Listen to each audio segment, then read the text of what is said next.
Elliot qui demande, pour apprendre le japonais, j'aimerais pouvoir apprendre du vocabulaire en contexte. Mais je ne sais pas comment faire. Comment est-ce qu'on peut se créer un contexte? Est-ce qu'il faut inventer une discussion et donc imaginer qu'on parle à quelqu'un en japonais? Ou bien est-ce que écouter un podcast, ça suffit? Bref, comment est-ce que je fais pour apprendre du vocabulaire en contexte? C'est une bonne question.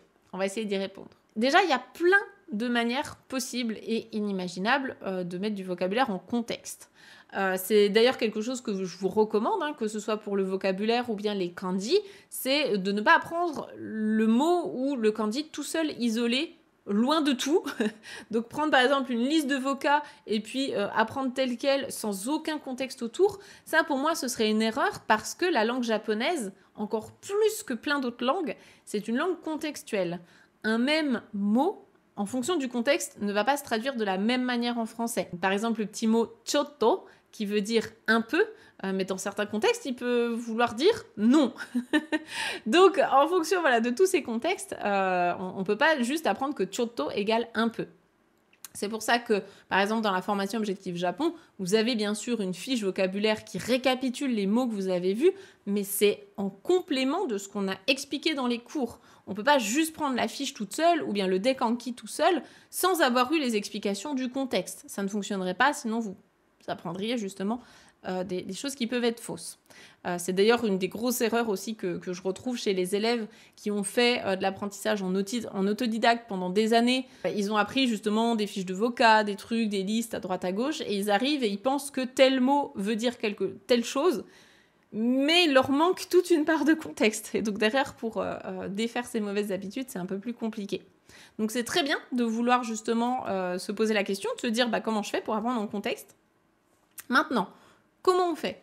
Eh bien, tu as plein de possibilités en fonction de ce qui te plaît, ce qui te motive et ce qui t'est accessible également, que ce soit en termes de niveau, en termes d'outils ou même en termes financiers.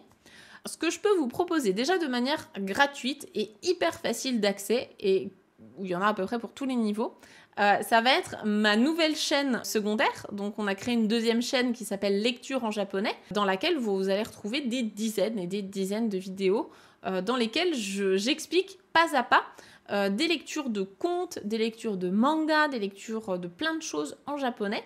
Donc là c'est top parce que chaque mot de vocabulaire est mis dans un contexte de phrases, de textes et donc d'histoire. Il y a même carrément à chaque fois un conte où on suit des personnages, donc on sait que ce mot-là, il est utilisé dans tel contexte. Donc ça, c'est gratuit, vous pouvez y accéder dès maintenant, et on range les vidéos par niveau. C'est grosso modo, il n'y a pas de liste définie avec tous les points de grammaire N5, N4 et N3. C'est juste pour vous donner une approximation, une idée. Si vous êtes grand débutant, allez viser plutôt les textes N5. Si vous êtes déjà beaucoup plus avancé, allez plutôt viser les textes N3. Voilà, vous allez piocher là où vous voulez. Donc ça, c'est super parce que du coup, tu vas apprendre plein de vocabulaire ou alors tu vas voir des mots de vocabulaire que tu avais déjà appris, tu pensais peut-être bien les maîtriser et « Ah tiens, ça s'utilise dans ce contexte-là aussi, ok, trop cool !» Voilà, donc ça, c'est top. Tu peux aussi derrière en faire des flashcards, donc rajouter ça sur un deck Anki. Tu peux reprendre la phrase exemple du conte, te disant « Ah oui, cette phrase-là, ok, je l'avais vue dans telle histoire, je m'en rappelle. » Le cerveau, il retient super bien quand on a associé ça avec une histoire, avec justement des personnages, avec peut-être même des émotions. S'il y a des histoires qui t'ont provoqué peut-être des émotions, du rire, ou bien des pleurs, ou bien ça t'a touché ou autre, ton cerveau va beaucoup mieux retenir ces informations-là. Donc ça, c'est top. Donc effectivement, les vidéos de lecture de contes, c'est top, parce qu'au moins je t'accompagne pas à pas. Tu peux aussi essayer de lire de ton côté des histoires en japonais, mais il faut que ce soit adapté à ton niveau, bien sûr. Les podcasts, bien sûr, toujours. Podcasts en japonais, même j'ai envie de dire vidéos globales en japonais, que ce soit des vidéos YouTube, que ce soit des animés, des films, même de la radio ou autre. En fait, tout ce qui est dans un contexte japonais, c'est de la mise en contexte, de vocabulaire. La difficulté, ça va être de trouver quelque chose qui est adapté à ce que toi, tu es en train d'apprendre. Donc, Pour un niveau débutant, on va plutôt aller chercher des situations de la vie de tous les jours, par exemple sur YouTube, des youtubeurs japonais qui peuvent faire des vidéos lifestyle, ce genre de choses, ou même sur Instagram. C'est clair que là, si tu es en train d'apprendre les présentations et vraiment le vocabulaire de base, si demain tu regardes une émission politique en japonais, ou bien que tu écoutes un podcast scientifique, ou bien que tu regardes un animé, je sais pas, de guerre par exemple, ça va pas du tout être du vocabulaire adapté à ce que tu es en train d'apprendre. Donc, c'est bien, mais c'est pas la meilleure mise en contexte possible par rapport à ce que tu connais. Donc, ce que je te propose, c'est vraiment de cibler des supports qui te plaisent, qui te motivent, qui te donnent envie de bosser ton japonais, adapté à ton niveau, grosso modo avec un champ lexical que tu es en train de travailler en ce moment. Et après, tu peux aussi te faire plaisir. Moi, par exemple, je sais que ce qui m'a beaucoup aidé à développer mon vocabulaire en japonais, c'est la musique.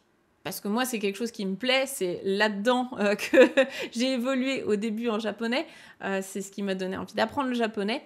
Et même si c'était pas du vocabulaire dont je me servais tout de suite, tu vois, mes premières chansons, mes premiers mots de vocabulaire, c'était plutôt des trucs genre la solitude, la tristesse, l'amour, l'agonie même. Enfin voilà, des mots pas du tout utiles dans une conversation de la vie de tous les jours. Mais moi, ça me faisait plaisir parce que c'était des chansons que j'aimais et j'avais envie de comprendre ce vocabulaire-là.